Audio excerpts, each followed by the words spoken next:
Hai semuanya, balik lagi sama Calon Sarjana. Kalau adikmu ngambek, palingan cuma nangis guling-guling kan? Tapi kalau anak-anak ini yang ngambek, wah kepala bisa melayang deh. Mereka semua diberi kuasa mutlak sebelum bisa baca dan tulis. Inilah bocah-bocah paling berbahaya dalam sejarah yang sangat bisa jadi villain di masa depan. Nomor 5. Kim Joo-ae. Kalian pernah kebayang gak sih jadi Nepo Baby paling berkuasa di dunia ini? Mainannya bukan Barbie ataupun gadget, tapi rudal antar benua.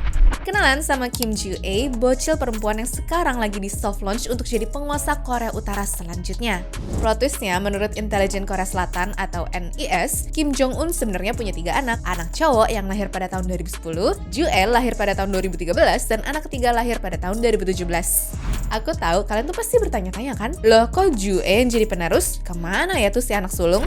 Nah, rumornya si anak cowok ini punya masalah kesehatan. Makanya posisi tata itu dikasih ke Joo-ae yang dinilai juga lebih mirip bapaknya secara karakter. Joo-ae ini hidupnya misterius banget. Dia nggak sekolah umum tapi homeschooling private di Pyongyang dengan hobi mahal seperti berkuda dan juga main ski. Nah, sebenarnya yang bikin kaget adalah pertama kali Kim Joo-ae muncul di depan publik, yaitu di acara peluncuran rudal Hwasong 17 di tahun 2022 lalu ya guys. Banyak yang mikir nih, kok bawa bocah ke tempat uji coba senjata pemusnah massal gitu sih? Tapi siapa coba yang mau ngomong gitu ke Kim Jong-un? Bisa-bisa langsung habis sih nyawa kalian. Mulai dari situ, beberapa kali Joo-ae akhirnya suka dibawa-bawa ke acara lain. Tapi baru belakangan ini, orang-orang mulai merhatiin kalau baju yang dipakai itu selalu senada sama bapaknya. Dan posisi duduknya juga udah di tengah-tengah jenderal paling senior. Ya, seakan-akan Kim Jong-un mau kasih tahu secara tersirat ya, kalau nanti dia udah nggak ada nih, yang akan nerusin adalah si Joo-ae ini kali. Makanya jangan heran kalau pemerintah Korut pun manggil Joo-ae dengan sebutan anak yang terhormat dan si bintang fajar. Tentunya opini cewek jadi pemimpin tuh masih jadi topik yang sensitif karena di Korea Utara mereka tuh patriarki banget sih.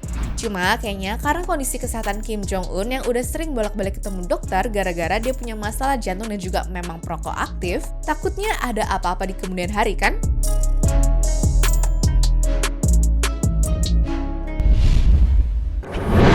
Nomor 4. Nikolai Kolya Lukashenko.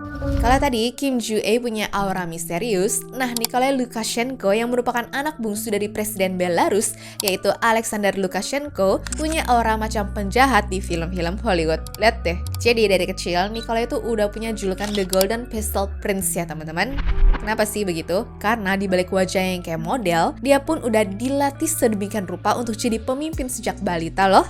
Bayangin di umur 4 tahun, Nikolai itu udah diajak bapaknya ikut rapat militer resmi, mulai dari ketemu Obama, Putin, sampai Paus di Vatikan. Jelas, nggak semua anak bisa kayak begitu kan? Katanya sih, sang bapak emang sengaja nih bawa Nikolai kemana-mana biar dia tuh terbiasa sama protokol negara. Padahal mah banyak yang udah nebak ya kalau Nikolai emang udah dilatih sejak dini jadi penerusnya. Sempat muncul foto viral juga tuh guys yang ngasih lihat Nikolai pakai seragam militer lengkap dengan pistol emas asli di pinggangnya. Rumor sih bilang kalau pistolnya itu emang dari mantan presiden Rusia yaitu Dmitry Medvedev. Gila. Secara visual sih mungkin banyak yang tertipu karena dia tuh kelihatan cakep, rapi dan juga tenang banget ya. Tapi kalau kalian lihat dia nenteng senjata, fix kalian tuh bakal sadar deh kalau hidupnya tuh udah dididik keras banget. Dan kalau kalian bertanya-tanya kenapa Nikolai yang jadi penerus padahal aslinya dia punya 2 kakak, kabarnya sih karena Alexander udah punya pembagian tugas untuk anak-anaknya. Dimana Viktor Lukashenko, si anak pertama itu akan menjabat Presiden Komite Olimpiade Nasional dan dijadikan pemain belakang untuk menjaga stabilitas rezim dari dalam. Lalu Dmitry Lukashenko, si anak tengah, akan disuruh untuk lebih fokus pada sektor bisnis serta olahraga untuk menjaga finansial keluarga mereka. Sehingga Nikolai lah yang dipilih untuk menjadi wajah masa depan keluarga mereka karena mukanya dianggap lebih cocok untuk jadi presiden ya.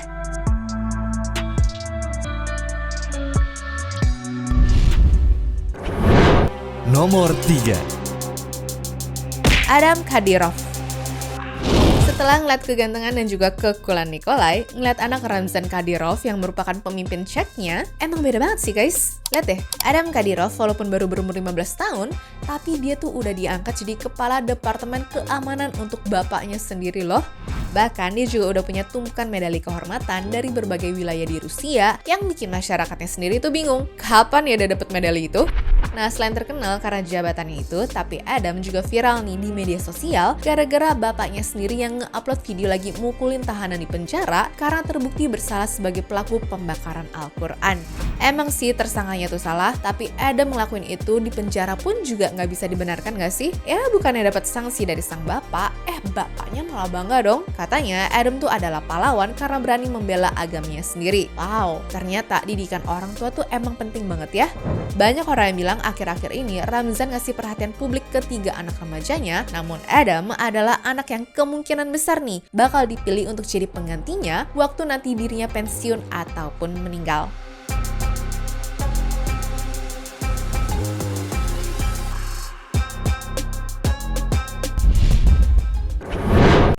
Nomor 2. Hafez al-Assad. Dengan anak-anak lain tuh boleh kaya, misterius dan juga berbahaya. Tapi buat anak tertua dari Presiden Syria Bashar al-Assad, yaitu Hafez al-Assad ini, dia udah dididik dari kecil sebagai tipe penjahat yang jenius gitu loh. Dia bukan pamer kekuasaan, bukan juga pamer kekayaan, tapi dia tuh pamer otaknya. Asal kalian tahu ya, Hafez langganan ikut kompetisi matematika internasional di berbagai negara loh. Negara tempat lombanya lagi di demo pun, katanya Hafez tuh tetap datang berlomba seperti anak-anak lain tanpa ada privilege apapun juga. Bahkan meskipun kutu buku, tapi dia tetap ikut wajib militer kok. Gila ya, kurangnya di mana sih nih anak? Banyak yang mikir mungkin ada faktor namanya Hafez yang sakral, karena nama itu merupakan nama kakeknya yang dulu dijuluki sebagai singa Damaskus. Dari namanya aja dia udah pasti gak boleh malu-maluin kan? Makanya jangan heran kalau pas muncul di depan publik, dia tuh pasti lebih tenang, tampil lebih rapi, dan gak meledak-ledak seperti beberapa pemimpin lainnya.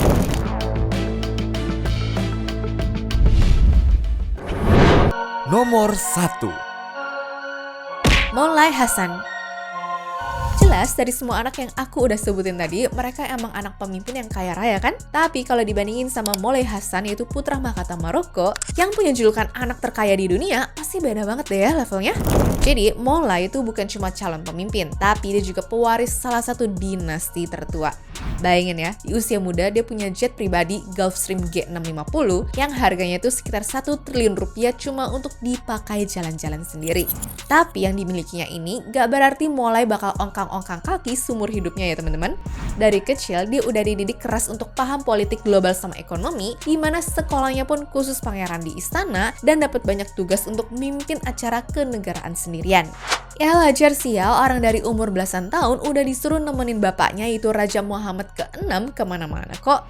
Dan perlu kalian tahu nih ya, yang bikin Molay itu bahaya bukan karena dia tuh kaya, dapat pendidikan tinggi juga, atau bisa ngatur acara sendiri. Tapi gara-gara punya loyalitas rakyat sama militernya yang dikarenakan dia adalah garis keturunan suci raja. Definisi tinggal gerakan satu jentikan jari, tapi semua udah langsung nurut ya teman-teman. Anyways, cukup sampai di sini ya guys video hari ini. Sampai jumpa di video selanjutnya. Dah.